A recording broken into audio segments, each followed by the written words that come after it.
صورة هافا يما كانوا لا سيدي الله صورة هافا.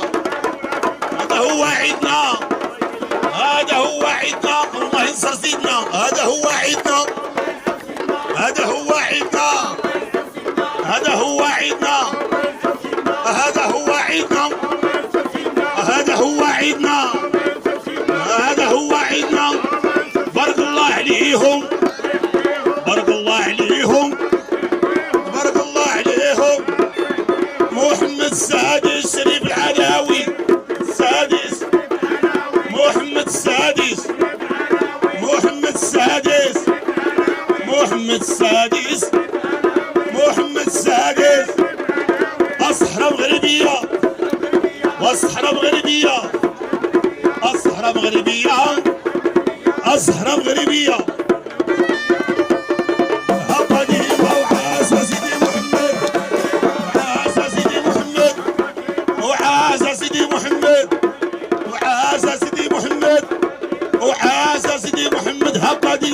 عاش سيدي محمد. ايوا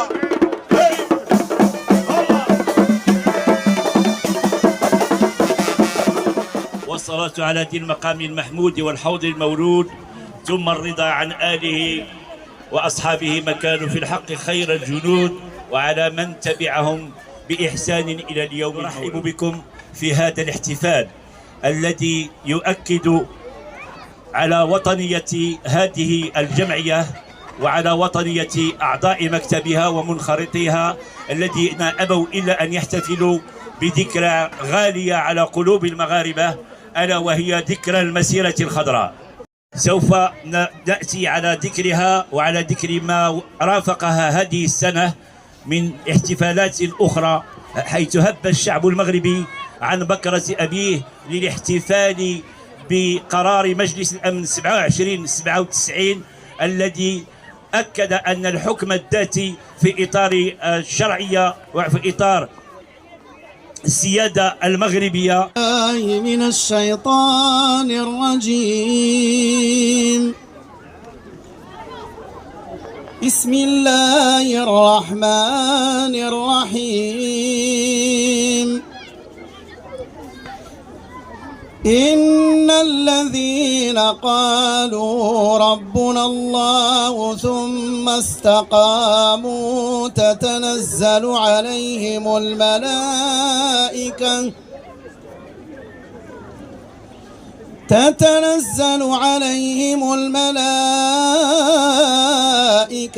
ألا تخافوا ولا تحزنوا وأبشروا بالجنة التي كنتم توعدون.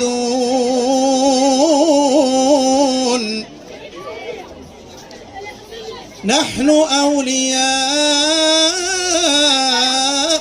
في الحياة الدنيا وفي الآخرة ولا تستوي الحسنة ولا السيئة، ادفع بالتي هي أحسن فإذا الذي بينك وبينه عداوة كأنه ولي حميم. وما يلقاها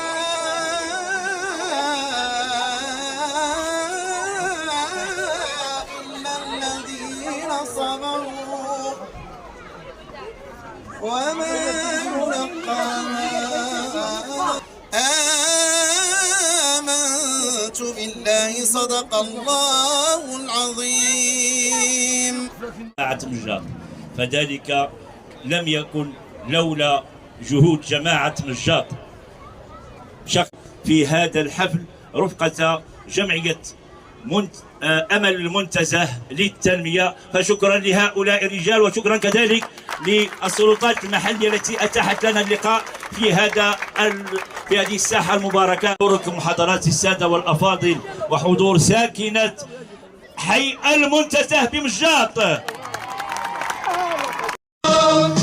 أشرق الأنوار منتدى السؤدد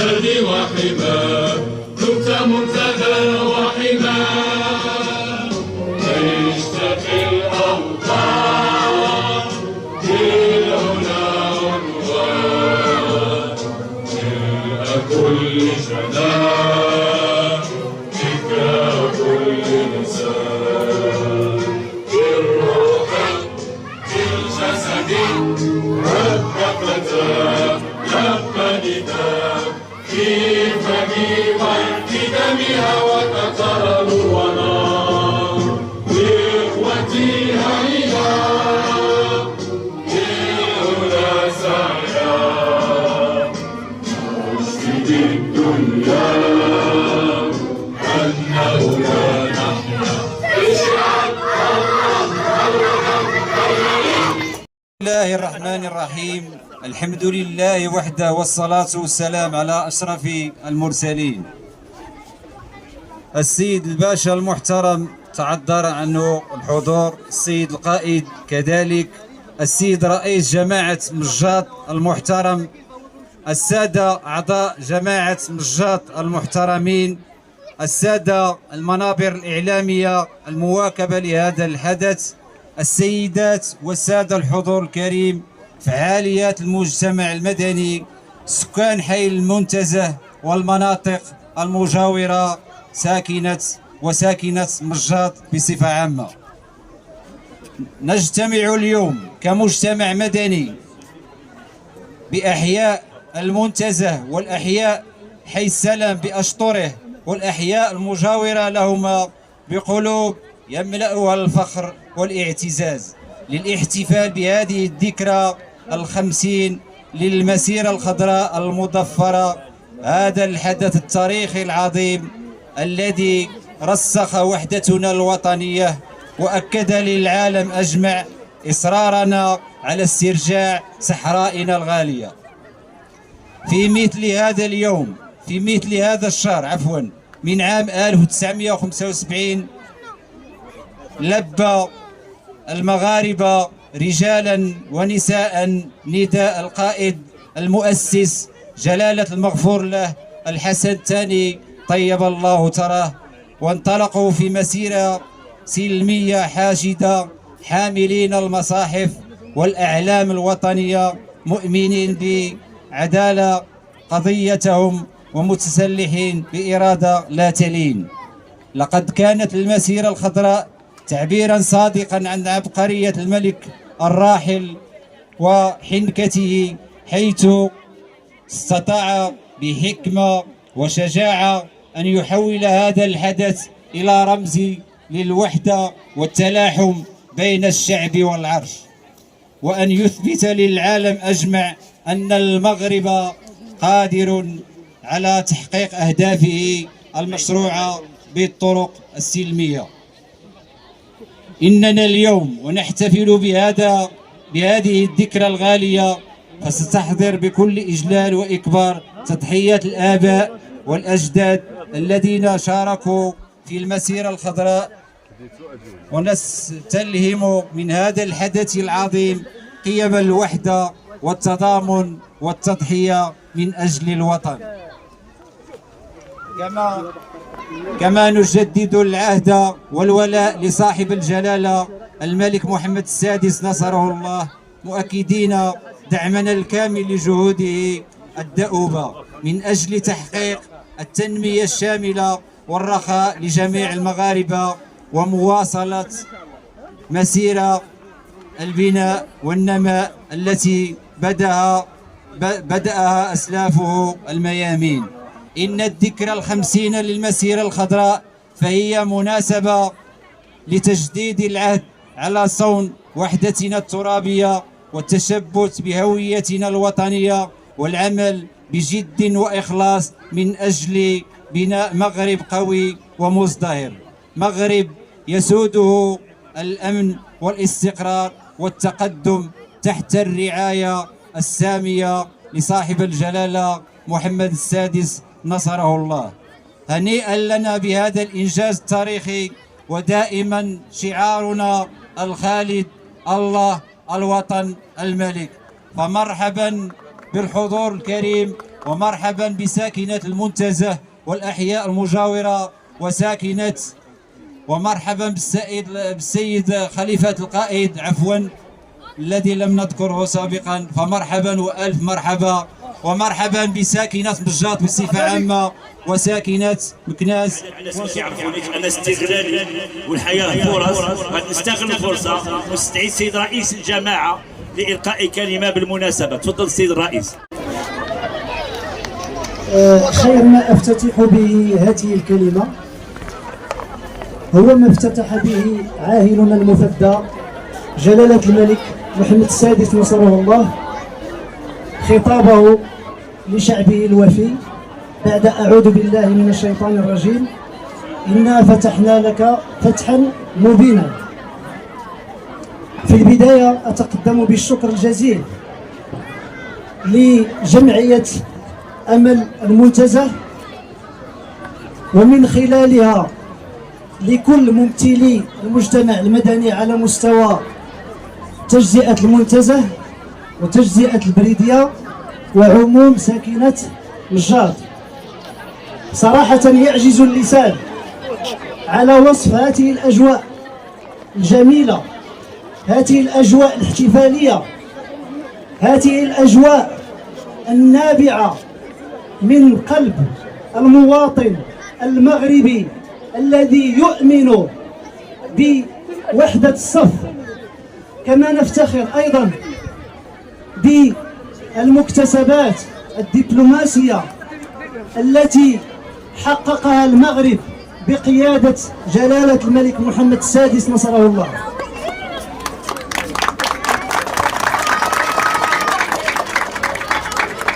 واحد 31 أكتوبر هو يوم عظيم ليس كباقي الأيام.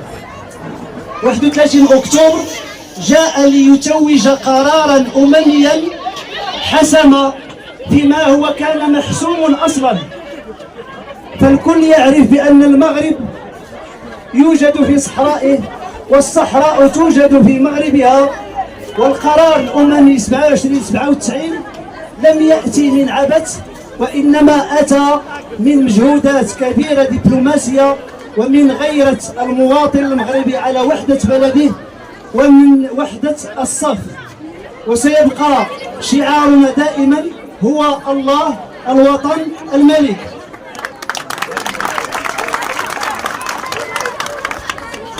وجودنا هنا على مستوى تجزئة المنتزه كتجزئة تابعة لتراب مجاط بحضور الإخوان أعضاء وعضوات المجلس الجماعي لمجاط، ليس كإضافة وإنما كواجب أخلاقي وكواجب سياسي وكواجب إداري لمشاركة إخواننا المواطنين هنا بهذه المناسبة الغالية. وأختم هذه الكلمة بشعار الله الوطن الملك وعاش الملك. من أجل حماية وطننا الحبيب نشكرهم على كل ما قدموه ونحييهم ونشد على أيديهم ونعترف لهم بما قدموه وما أسدوه من خدمات. بحكم أنني كنشتغل في المسرح وكذا جاتني جواد سيح الممثل المغربي جواد شليح نائب رئيس جمعية منتزه أمل المنتزه، جمعية أمل المنتزه للتنمية، على أن احتفت بهؤلاء الرجال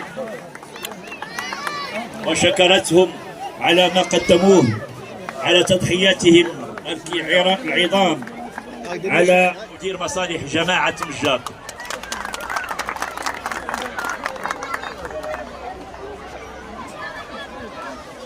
نعم، من خلال هذه الشواهد نشكر هؤلاء الرجال والعربون.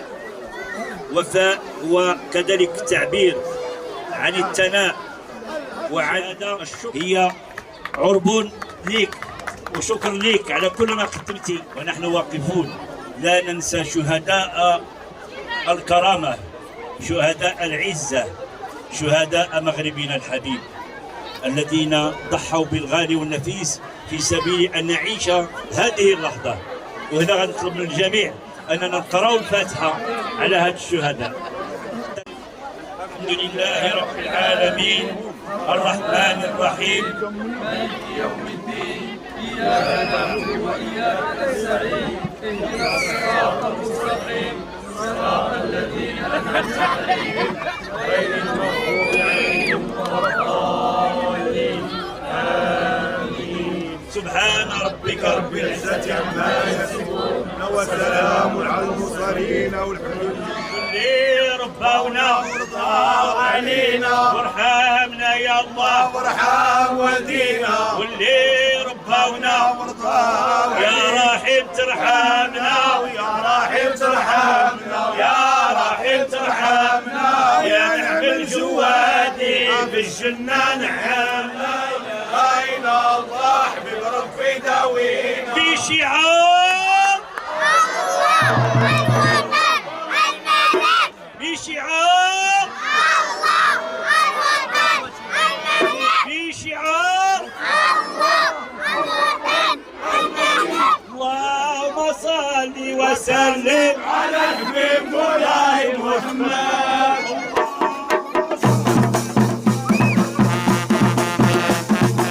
بسم الله الرحمن الرحيم، الحمد لله وحده والصلاة والسلام على أشرف المرسلين. عبد ربي جواد شيع نائب رئيس جمعية أمل المنتزه للتنمية بمجر. اليوم عندنا احتفال بالذكرى المسيرة المظفرة. نحن كساكنة المنتزه كلنا في هذا الاحتفال بأناشيد دينية وأغاني ذات الطابع للمسيرة الخضراء تحت الرعاية السامية لصاحب الجلالة الملك محمد السادس نصره الله، الذي بدوره في آخر يوم 31 أكتوبر الذي كان تصويت الأمم المتحدة لصالح الحكم الذاتي لصحرائنا المغربية، والذي أعطاه اسم عيد وطني ألا وهو عيد الوحدة. والحمد لله استرجاع المناطق الصحراوية لمغربها، والمغرب في صحرائه والصحراء في مغربها. وشكرا جلالة الملك الذي سهر على هذا الحدث وعلى هذا العيد الوطني، وكلنا مغاربة تحت الرعاية صاحب جلالة محمد السادس. وشكرا.